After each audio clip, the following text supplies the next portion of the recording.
So what's up guys? Hi, welcome din sa ating vlog. Ngayon may nakita ako sa ating sa TikTok. Meron kasi tayong flat dito na bola. Meron akong nakita ng life hack na itong mga butas na to na bola pwede pang ma-recover. Kaya ito try natin. So, bago ako nagsimula, nilubog ko na to sa tubig para makita ko kung saan yung mga butas. Itong mga butas guys, dami. Kaya yung mga nabilugan, hindi nakikita. Madami yan, marami. Tapos ito yung buong yan, may mga maliliit na butas. Kaya yung mga nabilugan ko, hindi kasi nakikita sa anin. Yan, so din yan, mga butas. Yan yung mga nabilugan ko. Ayan. So ayun, ang daming butas nito guys. Pero maliliit lang siya, yung parang singaw. So ito yung ginagamit namin dito lang sa labas. Pang basketball. Try natin i-recover. Sa pamamagitan ng rugby, isang egg, tapos gagamit tayo ng bago yan, bagong syringe. At syempre, bomba pang pahangin natin muna. Okay, simulan na natin. Ngayon una, masagin na muna natin itong itlog. Masagin natin.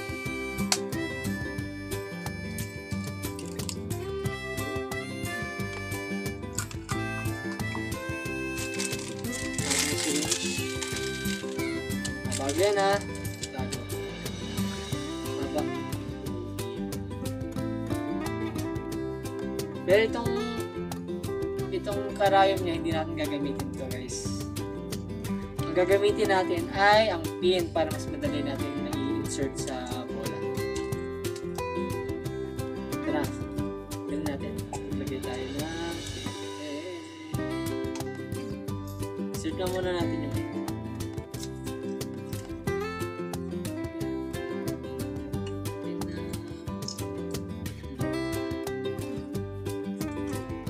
Kasi nakita ko try lang natin kung effective guys.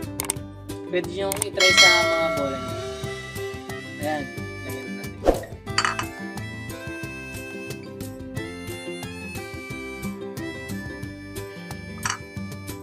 Sabi dito mga 2 minutes to 5 minutes. Insert na natin sa kanyang pin. Sana effective.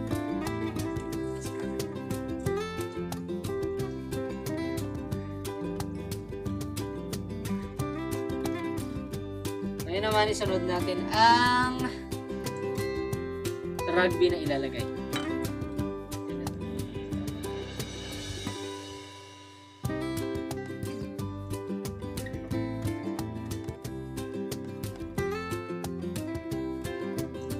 So yun.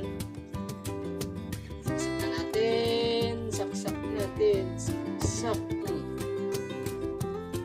Para tayo mag-opera. Mag-opera ng bola. Let's go. Ating sabi na mahirap to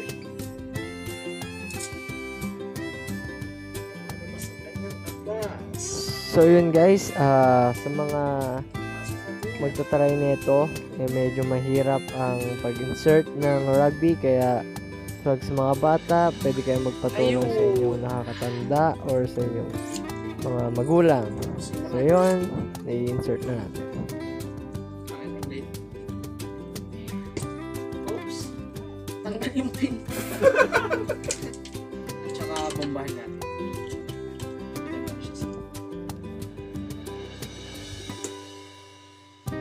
Bombahin natin.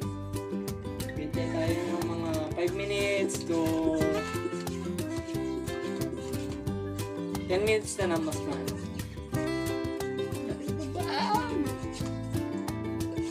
Yes. Sabi nila, normal lang daw po yung may mga bubbles na ganyan kasi ito yung mga butas niya. Ayan mga yan. Yung mga butas. Kita nyo naman dami. Yan. Ito yung mga bubbles na yan, normal lang daw yan. Ayan. Tapos i-shake na daw natin. Shake na din. Tapos mamaya, pag natuyo na daw yung rugby sa loob, hindi na yan magsisingaw. Tingnan natin guys. Shake natin.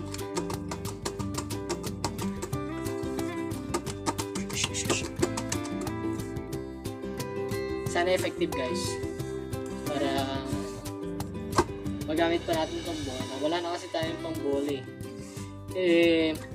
May liga pa dito ng mga kabataan. Baka guys, kung sino may sponsor dyan, oh, baka naman. Wala lang itong ating ginagamit.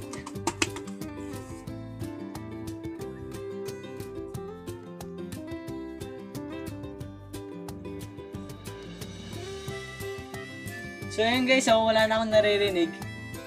Wow! Natin ha. Tapos ilubog ko mamaya sa tubig kung maayos. Kung legit siya guys. Wala na yung mga ano niya, wala na yung mga bula-bula niya kanina. Sana nga may epekto.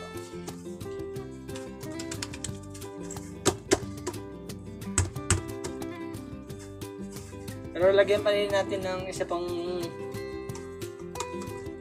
rugby para mas dumikit pa. So guys, babahan na ulit natin. Nalagyan ko na ulit ng rugby. Hindi ko na video, namatay ang ating kanina video. Babahan na ulit natin. So yun guys, hintayin na tayo ng 2 minutes. Try na natin kung wala na siyang singaw. Let's go, ilubog na natin sa tubig. Samahan niyo ako guys.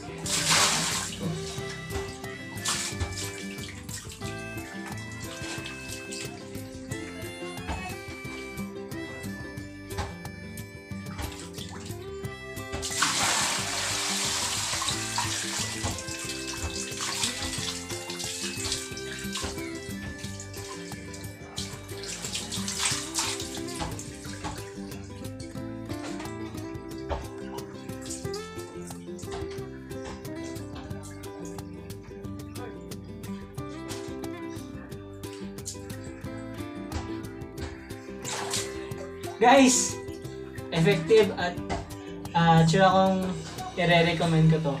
Good siya guys, good. So ayun, patunayan natin na legit ang ating napanood. Kaya pwede na natin ilaro mamaya doon. So, legit guys.